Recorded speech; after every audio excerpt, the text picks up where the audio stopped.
ഒരു ഇരുമ്പ് പെട്ടി, അതിനുള്ളിൽ ഒരു പൂച്ചയുണ്ട്. അത് പൂർണ്ണമായും പൂട്ടിയിരിക്കുകയാണ്. പുറത്തുനിന്ന് നോക്കിയാൽ അതിനുള്ളിൽ എന്താ നടക്കുന്നതെന്ന് നമ്മൾക്ക് കാണാൻ കഴിയില്ല. ഇനി ഒരു ചോദ്യം ചോദിക്കട്ടെ, ആ പെട്ടിക്കുള്ളിലെ പൂച്ച ഇപ്പോൾ ജീവനോടെയുണ്ടോ അതോ മരിച്ചോ? അപ്പോൾ നിങ്ങൾ പറയും, ഒന്നല്ലെങ്കിൽ ആ പൂച്ച മരിച്ചിട്ടുണ്ടാകും, അല്ലെങ്കിൽ അത് ജീവനോടെ ഉണ്ടാകും. രണ്ടും കൂടെ ഒരേ സമയം നടക്കില്ലല്ലോ. എന്നാൽ 20-ാം നൂറ്റാണ്ടിന്റെ ഏറ്റവും വലിയ ശാസ്ത്രശാഖയായ ക്വാണ്ടം ഫിസിക്സ് പറയുന്നത് മറ്റൊന്നാണ്. ആ പെട്ടി നമ്മൾ തുറന്നു നോക്കുന്നത് വരെ പൂച്ച ജീവനോടെയും അതേസമയം മരിച്ചും ഇരിക്കുന്നു. ഇതാണ് ലോകപ്രശസ്തമായ ശ്രോഡിംഗറുടെ പൂച്ച എന്ന് പറയുന്നത്. ശാസ്ത്രലോകത്തെ വട്ടം കറക്കിയ, ഭൗതിക ശാസ്ത്രത്തിന്റെ അടിത്തറയിളക്കിയ ഒരു ചിന്താ പരീക്ഷണം. നമ്മൾ നോക്കാത്തപ്പോൾ ചന്ദ്രൻ അവിടെ ഇല്ല എന്ന് പറഞ്ഞാൽ നിങ്ങൾ വിശ്വസിക്കുമോ? നമ്മൾ നോക്കുമ്പോൾ മാത്രം കാണുന്നതാണോ ഈ യാഥാർത്ഥ്യം?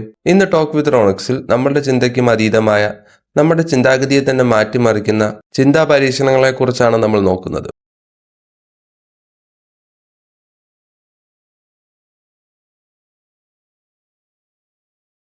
ഈ പൂച്ചയുടെ കഥ പൂർണ്ണമായും മനസ്സിലാകണമെങ്കിൽ നമ്മൾ കുറച്ച് ചരിത്രം നോക്കണം.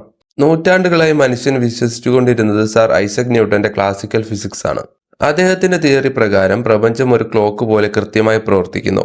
ഒരു പന്ത് മുകളിലേക്ക് എറിഞ്ഞു കഴിഞ്ഞാൽ അതിന്റെ വേഗതയും കാറ്റിന്റെ ഗതിയും അനുസരിച്ച് അത് എവിടെ വീഴുമെന്ന് കൃത്യമായി കണക്ക് കൂട്ടാൻ നമുക്ക് സാധിക്കും. എല്ലാം പെർഫെക്റ്റ് ആണ്. എന്നാൽ 1900 കാലഘട്ടങ്ങളിൽ കാര്യങ്ങൾ ആകെ മാറി മറിഞ്ഞു. ശാസ്ത്രജ്ഞർ ആറ്റങ്ങൾക്കുള്ളിലെ ലോകത്തേക്ക്, സബ് ആറ്റോമിക് ലോകത്തേക്ക് പോയപ്പോൾ ഞെട്ടിപ്പോയി. അവിടെ ന്യൂട്ടന്റെ ഒരു തിയറിയും പ്രവർത്തിക്കുന്നില്ല. മാക്സ് പ്ലാങ്ക്, ആൽബർട്ട് ഐൻസ്റ്റീൻ തുടങ്ങിയ പ്രതിഭകൾ ഒരു കാര്യം മനസ്സിലാക്കി. എനർജി എന്നത് തുടർച്ചയായി വരുന്ന ഒന്നല്ല, മറിച്ച് ചെറിയ ചെറിയ പാക്കറ്റുകളായാണ് വരുന്നത്. ഇതിനെ അവർ ക്വാണ്ട എന്ന് വിളിച്ചു. ഇവിടെ നിന്നുമാണ് ക്വാണ്ടം മെക്കാനിക്സിന്റെ തുടക്കം. നമ്മുടെ വലിയ ലോകത്തെ നിയമങ്ങൾ ആ ചെറിയ ലോകത്തെ കാറ്റിൽ പറക്കുന്നു. പൂച്ചയുടെ രഹസ്യം അറിയാൻ ശാസ്ത്രലോകത്തെ ഏറ്റവും വിചിത്രമായ പരീക്ഷണം നിങ്ങൾ അറിയണം. The double slit experiment. ഒരു മതിലിൽ 2 വിടവുകൾ ഉണ്ടെന്ന് കരുതുക. നമ്മൾ 2 പെയിന്റ് ബോളുകൾ അതിലേക്ക് എറിഞ്ഞു കഴിഞ്ഞാൽ പുറകിലുള്ള മതിലിൽ 2 വരകൾ വീഴും. എന്നാൽ ഒരു കുളത്തിലെ വെള്ളത്തിൽ തരംഗങ്ങൾ ഉണ്ടാക്കി വിട്ടാൽ അത് 2 വിടവുകളിലൂടെയും കടന്ന് പരസ്പരം കൂട്ടിമുട്ടി പുറകിൽ ഒരുപാട് വരകൾ വീഴും. ഇനി ആറ്റത്തിന്റെ ഏറ്റവും ചെറിയ കണികയായ ഇലക്ട്രോൺ എടുക്കുന്നു. ഓരോ ഇലക്ട്രോണും നമ്മൾ ഈ ചെറിയ വിടവുകളിലൂടെ ഫയർ ചെയ്യുന്നു. ശാസ്ത്രജ്ഞർ വിചാരിച്ചത് പെയിന്റ് ബോളുകൾ എറിഞ്ഞതുപോലെ 2 വരകൾ സ്ക്രീനിൽ വീഴുമെന്നാണ്. എന്നാൽ മറിച്ചാണ് സംഭവിച്ചത്. അവിടെ പതിഞ്ഞത് ഒരു തരംഗത്തിന്റെ പാറ്റേൺ ആണ്. അതായത് ഒരു ഇലക്ട്രോൺ ഒരേ സമയം 2 വിടവുകളിലൂടെയും കടന്നുപോയി കൂട്ടിമുട്ടുന്നു. ഏത് വിടവിലൂടെയാണ് ഇലക്ട്രോൺസ് പോകുന്നതെന്ന് അറിയാൻ ശാസ്ത്രജ്ഞന്മാർ ഒരു ക്യാമറ വെച്ചു. അപ്പോഴാണ് സയൻസിലെ ഏറ്റവും വലിയ മാജിക് നടന്നത്. നമ്മൾ നോക്കുന്നുണ്ട് എന്ന് മനസ്സിലാക്കിയപ്പോൾ ഇലക്ട്രോൺസ് തരംഗങ്ങളായി മാറാതെ കണികകളായി 2 വരകൾ മാത്രമാണ് ഉണ്ടാക്കിയത്. അതായത് നമ്മൾ നോക്കാത്തപ്പോൾ അത് തരംഗമാണ്, അത് എവിടെയും ഉണ്ടാകും. പക്ഷെ നമ്മൾ നോക്കുമ്പോൾ അതൊരു പാർട്ടിക്കിളായി മാറുന്നു. ഇതിനെയാണ് ഒബ്സർവർ എഫക്റ്റ് എന്ന് വിളിക്കുന്നത്. നിങ്ങളുടെ നിരീക്ഷണം യഥാർത്ഥത്തെ മാറ്റുന്നു. ഈ വിചിത്രമായ പരീക്ഷണത്തിന് ഒരു വിശദീകരണം കൊടുക്കാൻ നീൽസ് ബോർ മുന്നോട്ട് വന്നു.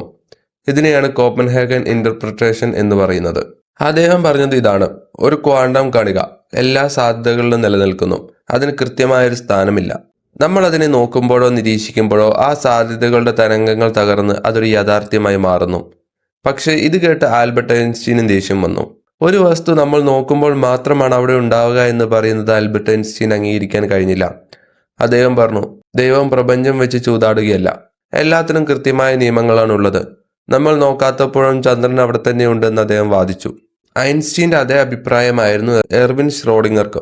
കോപ്പൻഹേഗൻ തിയറി എത്രത്തോളം അസംബന്ധമാണെന്ന് മറ്റുള്ളവർക്ക് കാണിച്ചു കൊടുക്കാൻ വേണ്ടി 1953 ശ്രോഡിംഗർ ഐൻസ്റ്റീൻ എഴുതിയ ഒരു കത്തിൽ നിർദ്ദേശിച്ച ഒരു ചിന്താ പരീക്ഷണമായിരുന്നു ശ്രോഡിംഗറുടെ പൂച്ച. വളരെ പ്രധാനപ്പെട്ട കാര്യം എന്നാൽ ഇത് യഥാർത്ഥത്തിൽ നടന്നൊരു പരീക്ഷണമല്ല. ഇത് തലച്ചോറിലിട്ട് ചിന്തിക്കാൻ വേണ്ടി മാത്രം ഉണ്ടാക്കിയ ഒരു പരീക്ഷണമാണ്. പരീക്ഷണം ഇങ്ങനെയാണ്: ഒരു ഇരുമ്പ് പെട്ടി, അതിനുള്ളിൽ ഒരു ജീവനുള്ള പൂച്ച, പിന്നെ റേഡിയേഷൻ അളക്കുന്ന ഉപകരണം, ഒരു ചുറ്റിക, ഒരു വിഷവാതകം, പിന്നെ ഒരു റേഡിയോ ആക്റ്റീവ് ആറ്റം. ഈ റേഡിയോ ആക്റ്റീവ് ആറ്റം എപ്പോൾ പൊട്ടിത്തെറിക്കുമെന്ന് ആർക്കും പ്രവചിക്കാൻ കഴിയില്ല. 1 മണിക്കൂർ കഴിയുമ്പോൾ പൊട്ടിത്തെറിക്കാനുള്ള സാധ്യത 50%. അതേപോലെ പൊട്ടാതിരിക്കാനുള്ള സാധ്യതയും 50%. ആറ്റം പൊട്ടിക്കഴിഞ്ഞാൽ ഗ്രീഗർ കൗണ്ടർ അത് മനസ്സിലാക്കി ചുറ്റിക താഴോട്ടിടും. വിഷവാതകം നിറച്ച കുപ്പി പൊട്ടും, പൂച്ച മരിക്കും. ഇനി അഥവാ ആറ്റം പൊട്ടിയില്ലെങ്കിൽ പൂച്ച ജീവനോടിരിക്കും. പെട്ടി അടച്ചിരിക്കുകയാണ്.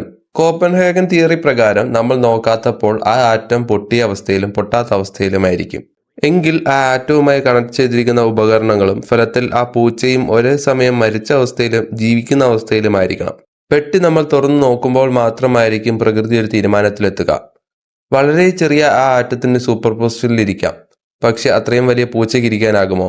ഇതാണ് ഈ പാരഡോക്സ്. അപ്പോൾ ആ പെട്ടിയിലുള്ള പൂച്ച ഒരേ സമയം മരിച്ചും ജീവിച്ചും ഇരിക്കുകയാണോ? ശ്രോഡിംഗർ ചോദിച്ച ചോദ്യം ഇതാണ്. ഇതിന് ശാസ്ത്രം നൽകുന്ന ഉത്തരം ക്വാണ്ടം ഡീകോഹറൻസ് എന്നാണ്.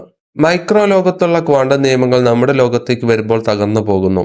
ഒരു ഒറ്റപ്പെട്ട ഇലക്ട്രോണിന് പരിസരവുമായി ബന്ധമില്ലാത്തതിനാൽ സൂപ്പർ പൊസിഷനിൽ നിൽക്കാം. എന്നാൽ പൂച്ചയിൽ ട്രില്യൺ കണക്കിന് ആറ്റങ്ങളുണ്ട്, വായുവുണ്ട്, ശ്വാസമെടുക്കുന്നുണ്ട്.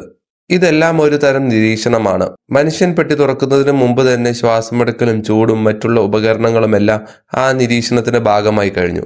അതുകൊണ്ട് തന്നെ ആ പൂച്ച ഒരിക്കലും ഒരു സൂപ്പർ പൊസിഷനിലേക്ക് പോകുന്നില്ല. ഒന്നല്ലെങ്കിൽ അത് ജീവിക്കും, അല്ലെങ്കിൽ മരിക്കും. എന്നാൽ കോപ്പൻഹേഗൻ തിയറിക്ക് മറ്റൊരു വ്യത്യസ്തമായ തലപുകയ്ക്കുന്ന ഒരു ഉത്തരമുണ്ട്. 1957 ഹ്യൂ എവററ്റ് എന്ന ശാസ്ത്രജ്ഞൻ കൊണ്ടുവന്ന മെനി വേൾഡ് ഇന്റർപ്രിട്ടേഷൻ അഥവാ മൾട്ടിവേഴ്സ്. നമ്മൾ നോക്കുമ്പോൾ തരംഗങ്ങൾ തകർന്ന് യാഥാർത്ഥ്യം ഒന്നാകുന്നുവെന്നാണല്ലോ നീൽസ് ബോർ പറഞ്ഞത്. പക്ഷേ വേവ് ഫംഗ്ഷൻ കൊളാപ്സ് ആകുന്നില്ല എന്നാണ് എവററ്റ് പറയുന്നത്. പകരം നിങ്ങൾ പെട്ടി തുറക്കുമ്പോൾ പ്രപഞ്ചം രണ്ടാകുന്നു. ഒരു പ്രപഞ്ചത്തിൽ പൂച്ച ജീവനോടെ ഇരിക്കുന്നു, അതേസമയം സൃഷ്ടിക്കപ്പെട്ട മറ്റേ പ്രപഞ്ചത്തിൽ പൂച്ച മരിക്കുന്നു.